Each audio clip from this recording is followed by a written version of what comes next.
Friends, இன்னைக்கு cauliflower cutlet and white sauce pasta எப்படி பண்ணுறது பார்க்கலாமா?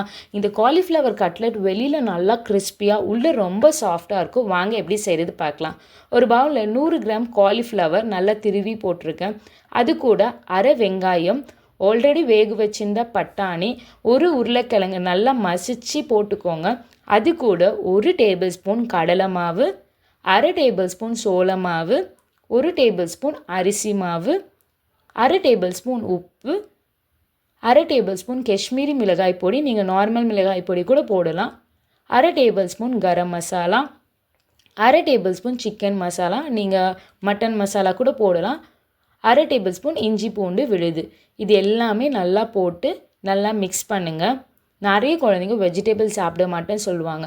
எந்த வெஜிடபிள் பசங்க சாப்பிட மாட்டுறாங்களோ அந்த வெஜிடபிள்ஸ் இதை மாதிரி செஞ்சு பாருங்கள், கண்டிப்பாக சாப்பிடுவாங்க. உங்களுக்கு ஒரு சாட்டிஸ்ஃபேக்ஷன் இருக்கும், குழந்தைங்க வெஜிடபிள் சாப்பிட்டுட்டாங்க சொல்லிவிட்டு. இது நல்லா மிக்ஸ் பண்ணுங்கள். அது மிக்ஸ் பண்ணிவிட்டு நீங்கள் கொஞ்சம் டேஸ்ட் பண்ணி பாருங்கள். காரம் உப்பு எது கம்மியாக இருக்கோ அதுக்கு ஏற்றபடி நீங்கள் ஆட் பண்ணிக்கோங்க. கொஞ்சம் கையில் ஆயிலை அப்ளை பண்ணிவிட்டு நம்மளுக்கு தேவையான ஷேப்ஸ்க்கு உருட்டி எடுத்துக்கலாம். நான் ரவுண்ட் ஷேப்ஸ் எடுத்துக்கிறேன். நீங்கள் ஹார்ட் ஷேப்ஸ் எந்த ஷேப்ஸ் வேணால் பிள்ளைங்களுக்கு பிடிச்ச மாதிரி செஞ்சுக்கலாம். ஒரு பேனில் எண்ணெய் நல்லா சூடாகிட்ட உடனே இந்த கட்லெட் எல்லாம் 1 by 1 போட்டுக்கோங்க. இது 3லேருந்து 4 நிமிஷத்துக்குள்ளே நல்லா வெந்துடும். வெளியில் நல்லா கிறிஸ்பியாக உள்ளே ரொம்ப சாஃப்டாக இருக்கும். பார்க்க நல்லா கோல்டன் கலரில் இருக்கும். குழந்தைங்க கண்டிப்பாக டெய்லி எனக்கு செஞ்சு தாங்க கேட்பாங்க. நெக்ஸ்ட்டு ஒயிட் சாஸ் பாஸ்தா, இதுக்கு 2 டேபிள் ஸ்பூன் நெய் போட்டிருக்கேன். நீங்கள் பட்டர் கூட போடலாம்.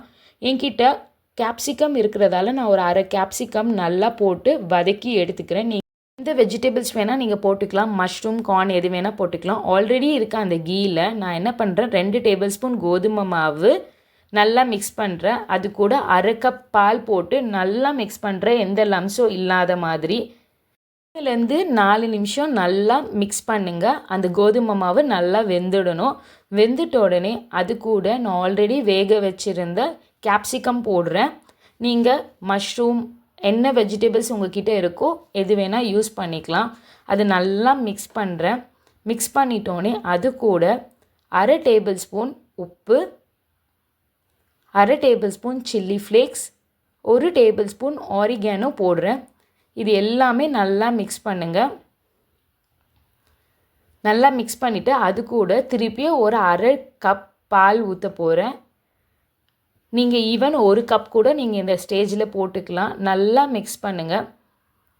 நான் என்ன பண்ணியிருக்கேன்னா, முன்னாடியே கொஞ்சம் பாஸ்தாவை கொஞ்சம் உப்பு போட்டு நல்லா வேக வச்சு தனியாக எடுத்து வச்சுருக்கேன். அந்த பாஸ்தாவை இது கூட போட போகிறேன். இன்றைக்கி கோதுமை பாஸ்தா தான் யூஸ் பண்ணுறேன். நீங்கள் எந்த பாஸ்தா வேணால் யூஸ் பண்ணிக்கலாம். ஈவன் நான் முன்னாடியே பாஸ்தா எப்படி செய்கிறதுன்னு போட்டிருப்பேன். உங்களுக்கு தேவைப்பட்டால் நீங்கள் அதை வீடியோவை பார்த்துக்கோங்க. இந்த ஸ்டேஜில் உங்களுக்கு தேவைப்பட்டால் இன்னும் கொஞ்சம் பால் கூட ஊற்றிக்கலாம். நல்லா அது ஒரு லிக்விட் கன்சிஸ்டன்சி இருந்தால் தான் ஆஃப்டர்நூன் சாப்பிட்றச்ச அது நல்லா இருக்கும், க்ரீமியாக இருக்கும் பசங்களுக்கு. உங்களுக்கு என் லஞ்ச் பாக்ஸ் ஐடியா பிடிச்சா என் சேனலை சப்ஸ்கிரைப் பண்ணிக்கோங்க. நல்லா சாப்பிடுங்க, நல்லதே சாப்பிடுங்க. தேங்க்ஸ் ஃபார் வாட்சிங்.